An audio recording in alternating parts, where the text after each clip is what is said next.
This is from an upcoming book called Memories of My Neighbors. This is Bill Lieske. Oh, good. He's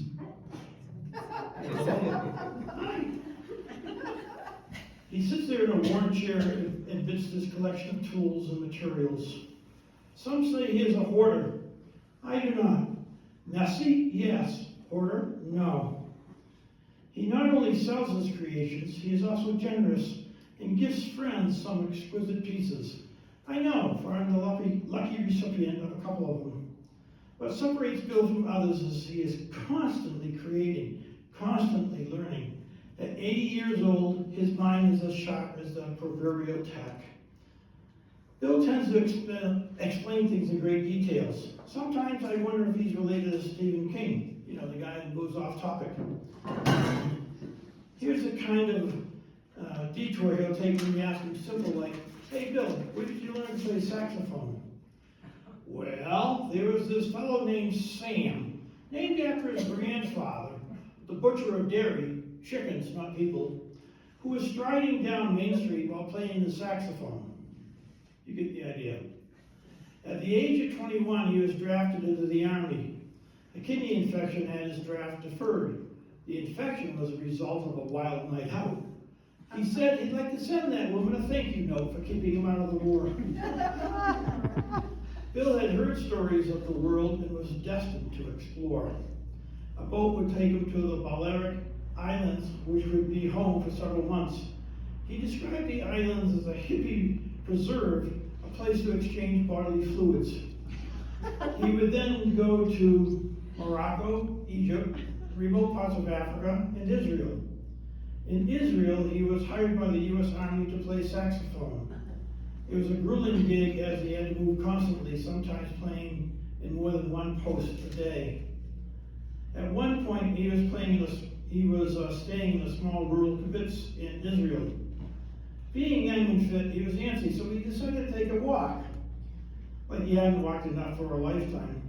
It was a hot afternoon, and the sun was baking the dusty road that he headed on. After a while, he spotted a water tower way off in the distance. He left the road and beelined towards it. It sat in the middle of a fenced area roughly an acre in size. The fence posed no problem to Bill, and he was quickly in the perimeter. He meandered over to the tower and found a set of stairs.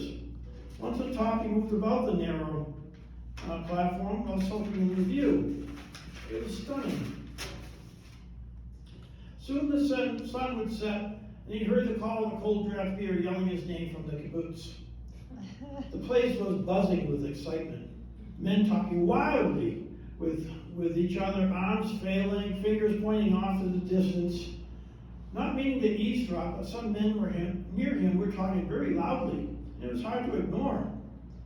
A spy, I tell you. He must be a spy. Who else would spend time on top of a water tower? Not only that, but who, other than a spy, could walk to the tower and return and not step on one of the landmines?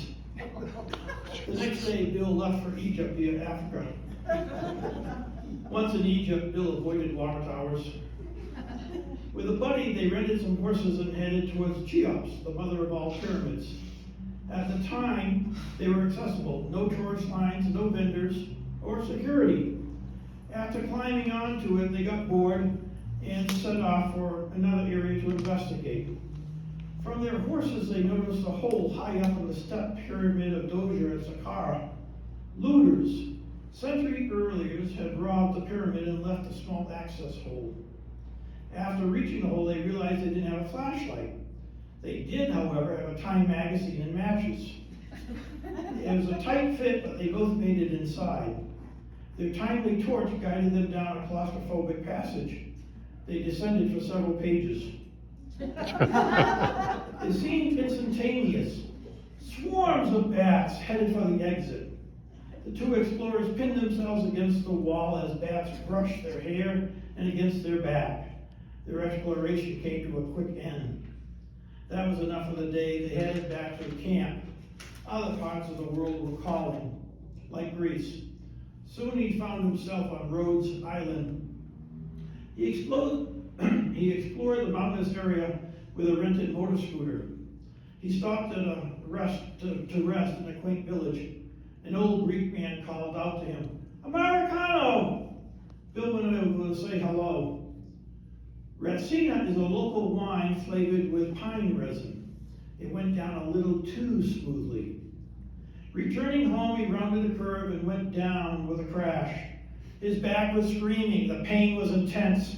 He felt a hole in his back large enough to stick 3 fingers into. He was there for a while before a truck driver rescued him. At the hospital, he was greeted by an old doctor. While stitching Bill up, the doctor would slap him hard on the back, though he was careful not to drop his ashes from a cigarette into the wound. After the 3 large stitches were in, Bill was admitted to the hospital. Recovery room was one large room with the male and female segregated from each other.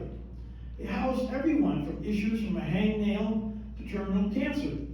The man opposite Bill had terminal cancer. It wasn't just Bill's back that sustained damage. His plumbing had low pressure.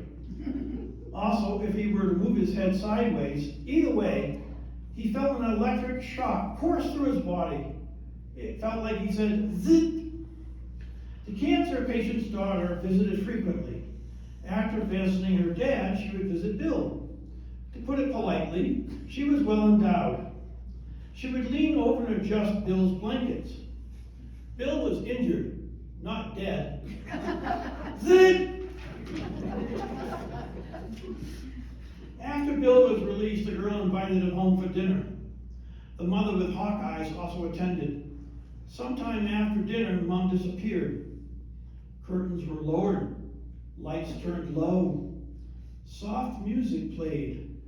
Romance was in the air. She reached over Bill to light a candle. Zit! The desire was there. Unfortunately, Bill's body couldn't rise to the occasion. 2 very disappointed people. After that limp performance, Bill set out to hitchhike back to Germany. In Yugoslavia, he walked to the edge of a town. There he was told to go to a particular intersection if he wanted to hitch a ride. When he rounded the corner, he saw a line. There was about 300 men forming a line, all waiting for a ride. A white car pulls up at the end of the line near Bill. 600 eyeballs are on it. 5 beautiful French women emerge. They walk the line like a sergeant examining their troops. Tension and hope filled the air. Before returning to the car, they motioned to Bill to join them. Zip! He was with them for a few days. Picture the motel room. 5 hot and very willing women, 1 very enthusiastic young American lad. Dream come true, except for that pesky plumbing problem. 6 very disappointed people. With time, the plumbing started functioning again. On occasion, the electric shock still happens. When his explorer days ended, Bill found himself married with child. Being a professional saxophone player, Bill supplemented his income by playing with various bands. One was expected to dress appropriately. A tuxedo was required.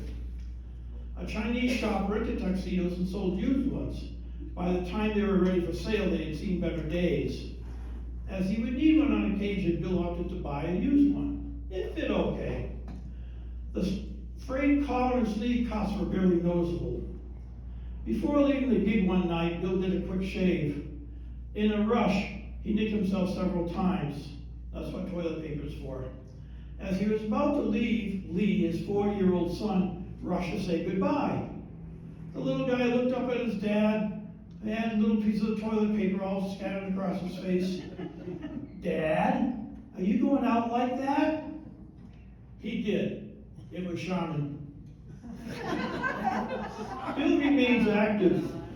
He plays saxophone in a band locally, right downtown here. He is either creating or learning new things constantly.